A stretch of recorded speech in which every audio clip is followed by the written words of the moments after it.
Are you ready?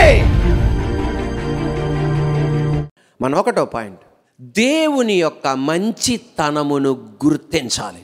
దేవుని యొక్క మంచితనమును గుర్తించాలి. దేవుని యొక్క మంచితనాన్ని గుర్తించి ఆయనకి కృతజ్ఞతలు తెలియపరచాలి. ఎందుకు తెలుసా? ఎందుకు తెలియపరచాలి ఆయనకి కృతజ్ఞతలు అంటే, మీరు అనుకుంది ఒకటి, జరిగింది మరొకటి. మీ పరిశుద్ధత వలన కాదు, మీ ప్రార్థన వలన కాదు, మీ యథార్థత వలన కాదు, మీ నీతి బతుకుల కొరకు కాదు. మన నీతి ఆయనకి మురికి గుడ్డలు లాంటివి. కానీ మిమ్ములను కరుణించాలని నిర్ణయించుకున్నాడు, మన మీద కృప చూపెట్టాలని నిర్ణయించుకున్నాడు, నా మీద మన మీద కనికరించాలి అని ఆయన నిర్ణయించుకున్నాడు. అందువలన ఆయన మేలు మనం అనుభవిస్తున్నప్పుడు, నన్ను కాకపోతే దేవుడు ఎవరిని దీవిస్తాడు, నేను కాకపోతే, నా కుటుంబం కాకపోతే మరి ఎవరిని దీవిస్తాడు అన్న ప్రగల్భాలు మనం పలకూడదు. ఆయన మంచితనాన్ని గుర్తెరగాలి, ఆయన మంచితనాన్ని నువ్వు గుర్తించాలి. కానీ ఒక్కటి మనం ఎప్పుడు గుర్తెరగాలి, ఒక స్థితి నుండి మరొక స్థితికి వెళ్తున్నప్పుడు, ఒక స్టెప్ నుండి నెక్స్ట్ లెవెల్కి మనం వెళ్తున్నప్పుడు దానికి తగ్గ టెన్షన్లు ఉంటాయి, దానికి తగ్గ ఛాలెంజెస్ ఉంటాయి, దానికి తగ్గ సవాళ్ళు ఉంటాయి, దానికి తగ్గ దీవెనలు కూడా ఉంటాయి, దానికి తగ్గ హెచ్చింపు ఉంటుంది. ఆ నెక్స్ట్ లెవెల్కి మన దేవుడు తీసుకొచ్చేటప్పుడు ఎలా ఉంటుందో తెలుసా? ఇప్పుడు కన్నా అప్పుడే బాగుంది, ఎక్కడికన్నా అక్కడే బాగుంది, ఈ స్థితి కన్నా ఆ స్థితే బాగుంది అనిపిస్తుంది. ఎందుకంటే ఎప్పుడు మనం నెక్స్ట్ లెవెల్కి వెళ్ళినా అది మనకి కొత్తదనం కనుక కొన్ని రోజులు మనకి అలాగే ఉంటాయి. అద్దింట్లో ఉంటారు, అద్దింట్లో ఉన్నవాళ్ళు, దేవా సొంత ఇల్లు కావాలి, సొంత ఇల్లు కావాలి, సొంత ఇల్లు కావాలని సొంత ఇంటికి వెళ్ళిపోతారు.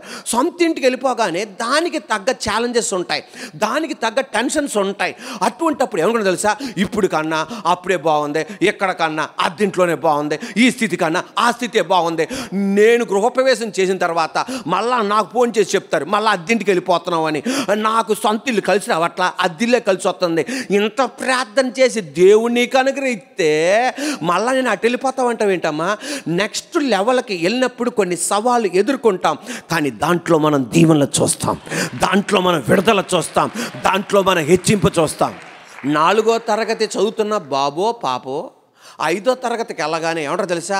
ఈ క్లాస్ కన్నా ఆ క్లాసే బాగుంది, ఇప్పుడు కన్నా అప్పుడే బాగుంది, ఈ టీచర్ కన్నా ఆ టీచరే బాగుంది. నెక్స్ట్ లెవెల్కి వెళ్ళినప్పుడు దాని ఛాలెంజెస్ ఉంటాయి.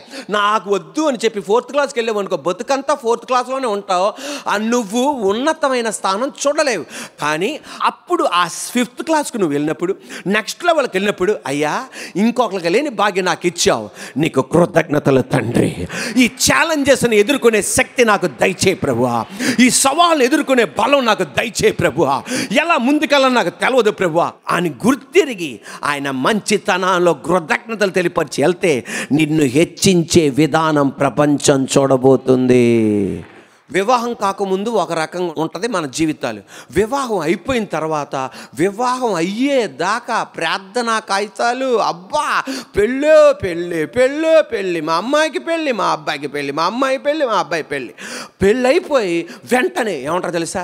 ఇప్పుడు కన్నా అప్పుడే బాగుంది, ఎక్కడికన్నా అక్కడే బాగుంది, ఈ స్థితి కన్నా ఆ స్థితే బాగుంది. నెక్స్ట్ లెవెల్కి వెళ్ళినప్పుడు కొన్ని ఛాలెంజెస్ ఉంటాయి, కొన్ని సవాళ్ళు ఉంటాయి. కానీ అనేక మందికి వివాహాలు జరగలేనప్పుడు నీకు వివాహం జరిగింది. ఆయన మంచితనాన్ని బట్టి దేవునికి కృతజ్ఞత తెలియపరచాలి. దేవానికి వందనాలయ్యా, ఈ సవాళ్ళు నేను ఎదుర్కోవాలయ్యా, ఎలా ముందుకెళ్ళ నాకు సాయం చేయ ప్రభువా.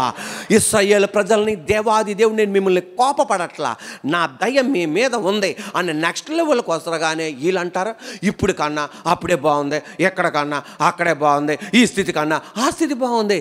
దేవుడు అంటాడు ఏమొచ్చిందా మీకు, ఏమొచ్చింది? నెక్స్ట్ లెవెల్కి వెళ్తున్నప్పుడు ఆ ఛాలెంజెస్ ఉంటాయి. మనము విగ్రహారాధనలో ఉన్నప్పుడు, అన్యజనంగా ఉన్నప్పుడు, దేవుని ఎరగని వాళ్ళంగా ఉన్నప్పుడు, యూదులు కాకుండా ఉన్న వాళ్ళందరూ అన్యజనులే.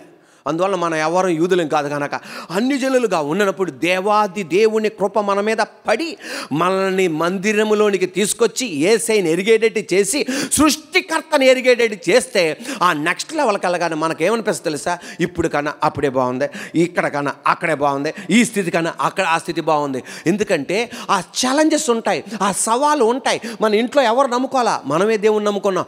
మన ఇంట్లో ఎవరు నమ్ముకోవాలా? మీ స్నేహితులు ఎవరు నమ్ముకోవాలా? దాని ఛాలెంజెస్ ఉంటాయి. కానీ పట్టుకొని నిలబడడానికి ఆయన శక్తినిస్తాడు. ఆయన మంచితనాన్ని గుర్తెరగాలి. నీ కృప వలన నేను నిన్ను అంగీకరించానయ్యా. ఆయన మంచితనాన్ని ఏం చేయాలి? కృతజ్ఞతలు తెలియపరచాలి. ప్రైజ్ ద లార్డ్, హల్లెలూయా. ఇశ్రాయేలు ప్రజల్ని ఐగుప్త దేశం నుండి బయటికి తీసుకొచ్చాడు. 430 సంవత్సరాలు, దాదాపు ఎన్నో తరం వాళ్ళు కన్నీరు కారిస్తే దేవాది దేవుడు వాళ్ళ మొర్రను ఆలకించి బయటికి తీసుకొస్తే ఏమంటున్నారు తెలుసా? ఐగుప్త దేశం నుండి బయటకు వచ్చారే తప్ప ఏమంటున్నారంటే ఇప్పుడు కన్నా అప్పుడే బాగుంది, ఎక్కడ కన్నా అక్కడే బాగుంది, ఈ స్థితి కన్నా ఆ స్థితే బాగుంది. ఐగుప్త దేశము నుండి వీళ్ళ శరీరాలే బయటికి వచ్చినాయి తప్ప వీళ్ళ మనసులు బయటికి రాలా. మళ్ళీ మీరు గమనించండి, ఐగుప్త దేశం నుండి వీళ్ళ శరీరమే బయటకు వచ్చింది తప్ప వాళ్ళ మనసు మాత్రం అక్కడ ఉంది. అంటే శరీరం ఎక్కడ, మనసేమో అక్కడ. అందుకే అలుగుతూ సనుగుతూ గొనుగుతూ గమ్యానికి చేరకుండా మార్గ మధ్యలోనే మరణించారు. మనసు ఒక చోట, శరీరం ఒక చోట అయితే ముందుకు ప్రయాణం జరగదు. ఏదో ముందుకు వెళ్తున్నట్టు అనిపిస్తావు, 2021లో ఉన్నట్టు ఉంటావు. కానీ 2018లో నీ మనసు అయితే ఏమీ చేయలేము. ఇప్పుడు వాళ్ళ పరిస్థితి ఎలా ఉందంటే వీళ్ళ శరీరం మనసున్న చోటుకి వెళ్ళలేదు, ఆ మనసు ఎక్కడికి రావట్లా. తద్వారా అటు ఇటు కాకుండా వాళ్ళ బతుకులు మార్గ మధ్యలోనే వాళ్ళు మరణించారు. అలా ఉండటానికి వీల్లేదు. ఆ మనసుని శరీరముతో పాటు ఉండాలి. మనసు శరీరం ఆత్మ కలిసినప్పుడు కాలేబు యెహోషువలు ఎలా స్వాధీనపరుచుకోగలిగారు, నువ్వు నేను గమ్యాన్ని స్వాధీనపరుచుకోగలం. కొంతమంది తమ్ముళ్ళు చెల్లెలు ఏమంటారు తెలుసా? అన్నయ్య అనవసరంగా ఆమెను పెళ్లి చేసుకున్నాను అన్నయ్య, అనవసరంగా ఆయన పెళ్లి చేసుకున్నాను అన్నయ్య. మరి నువ్వు ఆ కలిసి ఉంటున్నావుగా, శరీరం మాత్రమే ఆయనతో ఉంటుందానా? శరీరం మాత్రమే ఆమెతో ఉంటుందానా? మనసు మాత్రం వేరే పురుషుడితో, మనసు మాత్రం వేరే స్త్రీతో. తద్వారా ఇశ్రాయేలు ప్రజల గమ్యానికి వెళ్ళలేనట్లుగా ఉంటుంది. ఇప్పుడు నెక్స్ట్ లెవెల్కి వెళ్ళిపోయావు. పెళ్ళి కాకముందే నువ్వు నిర్ణయించుకోవాలి. ఇప్పుడు అంతా అయిపోయింది. నీ మనసును కూడా నీ శరీరంలో ఉంచాలి, నీ మనసును కూడా బయట ఉంచకూడదు. అప్పుడు నెక్స్ట్ లెవెల్కి నువ్వు వెళ్ళావు కదా, దాని ఛాలెంజెస్ ఉంటాయి, దాని సవాళ్ళు ఉంటాయి. దేవుని మంచితనాన్ని గుర్తెరిగి అనేక మందికి వివాహాలు జరగలేనప్పుడు నాకు వివాహం జరిగించిన దేవా నీకు వందనాలు తెలియపరుస్తున్నా. అనేక మందికి పిల్లలు లేనప్పుడు నాకు పిల్లల్నిచ్చిన దేవా నీకు వందనాలు తెలియపరుస్తున్నాను. ఆయన మంచితనాన్ని గుర్తెరిగి కృతజ్ఞతలు తెలియపరిచావా, నీ మీద ఆయన ఆశీర్వాదాలను పడతాయి, నీ పిల్లల మీద పడతాయి, నీ కుటుంబం మీద పడతాయి. యెహోషువ దీవింపబడినట్లుగా, కాలేబు దీవింపబడినట్లుగా నువ్వు ఆశీర్వదింపబడతావు. హల్లెలూయా.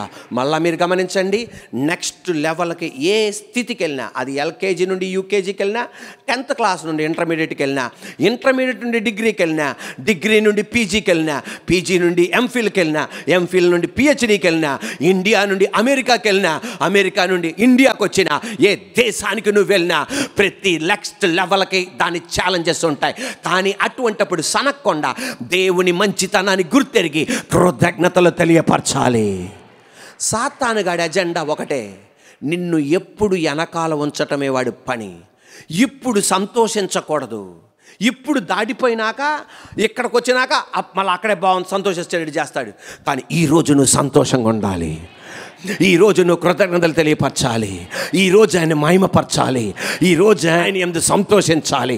యెహోవాకు కృతజ్ఞతాస్తుతులు చెల్లించడి, ఆయన దయాళుడు, ఆయన కృప నిరంతరముండును. ఆయనకు కృతజ్ఞతలు తెలియపరచాలి. దేవుడు మనల్ని నెక్స్ట్ లెవెల్కి నడిపిస్తున్నప్పుడు ఆయన మంచితనాన్ని గుర్తెరగనీయకుండా ఇప్పుడు కన్నా అప్పుడే బాగుంది, ఎక్కడ కన్నా అక్కడే బాగుంది, ఈ స్థితి కన్నా ఆ స్థితి బాగుందని దెయ్యంగాడు మన మనస్సులో ఆరాటం పుట్టించేస్తాడు. అటువంటప్పుడు ఈ వాక్యం విన్న నువ్వు గుర్తెరిగి ఏం చేయాలంటే, నిన్ను నెక్స్ట్ లెవెల్లోకి తీసుకొచ్చాడు. ఈ ఛాలెంజెస్ నువ్వు ఎదుర్కోలేకపోతున్నావు, ఈ సవాళ్ళు ఎదుర్కోలేకపోతున్నావు. అటువంటప్పుడు చేయాల్సింది దేవుని వైపు చూడాలి. నన్ను నెక్స్ట్ లెవెల్కి తీసుకురావడానికి నువ్వు ఇష్టపడ్డావు గనక నన్ను తీసుకొచ్చావు. ఆమేన్, హల్లెలూయా. మళ్ళీ ఈ మాట మీరు గమనించండి, ఈ ప్రపంచంలో ఎవడ కూడా నిన్ను నెక్స్ట్ లెవెల్లోనికి తీసుకురాలేడు, ఒక్క దేవుడు తప్ప. నిన్ను నెక్స్ట్ లెవెల్కి తీసుకొచ్చింది ఆయనే గనక ఆయనే ఆ సొంత ఇంటిని ఇచ్చాడు. ఆమేనండి. ఆయనే ఆ ఘనతలోనికి తీసుకొచ్చాడు. ఆయనే యేసయ్య మార్గంలో మనం నడిపించాడు. ఆయనే వ్యాపారం ఇచ్చాడు. ఆయనే నీ పిల్లలను ఉన్నత దేశాలకు నడిపించాడు. ఆయనే నీ పిల్లలను ఉన్నత చదువులు చదివించడం చేశాడు. ఆయనే మనకు మందిరం ఇచ్చాడు. అన్నీ ఆయనే. ఆయన వైపు చూడాలి. 2, ఆర్ యు రెడీ? యేసు వైపు చూడాలి.